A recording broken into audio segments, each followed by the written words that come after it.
Good afternoon. So in today's class, we will see the properties of ultrasonic waves and we will see the chemical effects, thermal effects and biological effects of ultrasonics.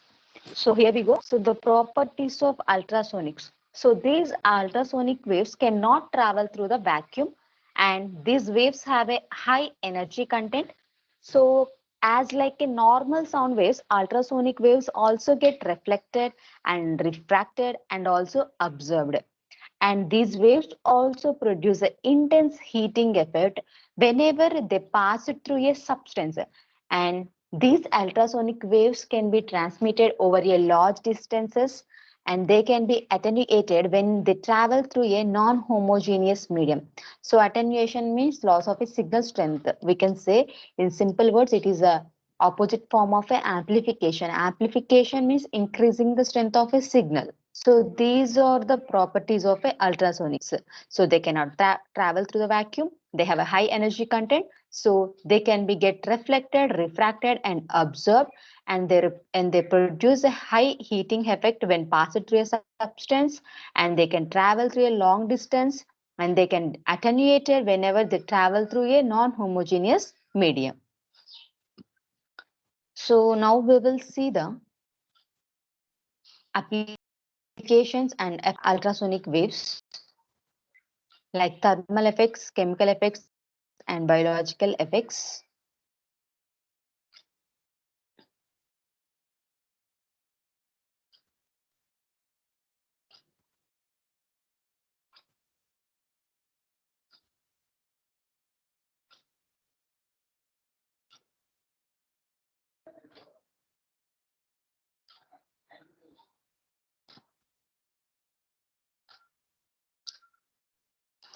Yeah.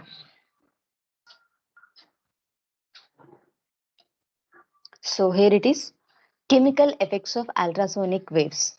So whenever this ultrasonic radiation causes an acceleration of a certain oxidizing process in an aqueous medium, depolymerization of a solution of nitrocellulose, etc. So various processes in water caused by ultrasonic radiation are thought to be caused by the cavitation, and these cavitation bubbles get built up like electric charges at its walls, and the subsequent collapses of the bubble is thought to be attended by the electric discharge.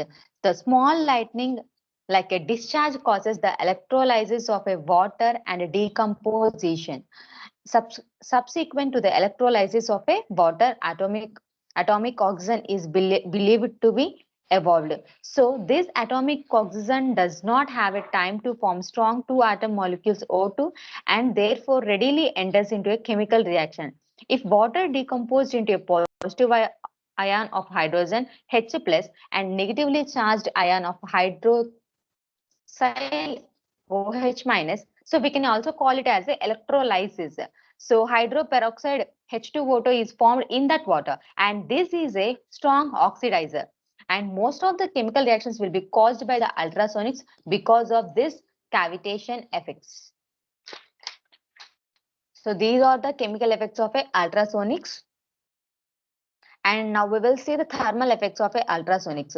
So when a liquid is absorbed by sound waves, the heat will be produced, and that rise in the temperature will depends upon the various parameters like intensity of a radiation and time interval and quality and also the nature of the liquid. So depending upon all these parameters, the temperature will be rise, and thus 2 cc of water is subjected to moderate intensity ultrasonic radiations for 10 seconds, experiences a rise in temperature of 20 centigrades. In glycerin, it is 100 centigrade, and in stearic acid, it is 360 degrees centigrade, and in wax, it is 440 centigrade, and in gelatin, it is 10 degrees centigrade. So here, the 2 cc means nothing but a 2 ml of water. So whenever 2 ml of water is subjected to a ultrasonic radiation, it produces a temperature of a 20 degrees centigrade. So if we take, so in water,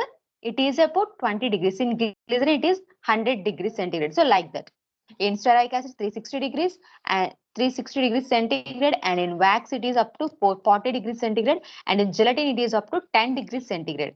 that production of heat by the ultrasonic waves at the boundary surface of a two substance is a relatively greater one, and the heating effect of the ultrasonics may be used in the medicine for diathermy. So we will use this thermal effects of ultrasonics in the medical field. For example, if you want to heat the bone marrow without any side effects, we will use this effect. So here we see the sentence: the marrow of a bone may be heated without any effect on the bone, and it may become possible to supplement the electrical diathermy by the ultrasonic diathermy. So to heat the marrow of a bone, in medical field we have a various methods, but compared to those methods it is the safest method, and we don't get any side effects by using this method. So in medical field they will use this thermal effects of ultrasonics for the heating purpose of a marrow of a bone. So I repeat that sentence again. The marrow of a bone may be heated without any effect on the bone. And the last one is biological effects of a ultrasonics.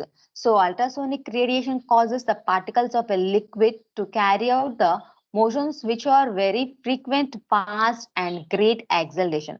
So because of all these effects influences the animals, plants which are living in a liquid. So because of the strong ultrasonic waves will kill many animals, fishes, frogs, etc. And also protozoa also will be destroyed, and these ultrasonic waves also affects the microorganisms being torn into the smaller pieces. Torn means nothing but tearing, T-E-A-R, tear. So it affects the microorganisms tearing into a small pieces. And red blood corpuscles. So nothing but red blood corpuscles means nothing but a red blood cells get destroyed. We already know that red blood cells are formed in bone marrow, and the lifespan is up to 120 days. Long plant cell and algae get torn into small pieces. So these are the biological effects of a ultrasonic. So we are having these many effects by the ultrasonics. So about this we have discussed in the previous classes. I have explained this.